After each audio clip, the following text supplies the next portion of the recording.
50% скидку на взносы по капитальному ремонту получили одиноко проживающие пожилые люди старше 70 лет. Те же, чей возраст превышает 80 лет, полностью освобождаются от уплаты взносов.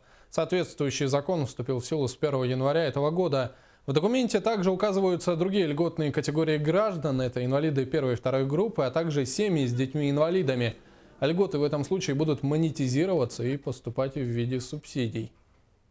На сегодняшний день сталкиваемся с таким моментом, который на самом деле достаточно сложный, что как нам определить и как нам найти этих одиноко проживающих собственников с возрастом 70 и 80 лет.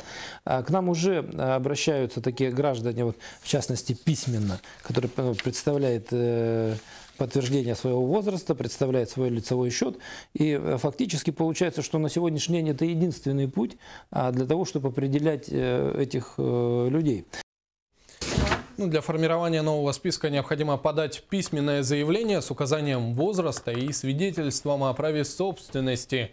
Жителям районов документ необходимо отправить в Якутск, в фонд капремонта. Федеральный закон предусматривает установление льготных категорий в регионах. Таким образом, необходимо внести соответствующие изменения в республиканский закон о капитальном ремонте.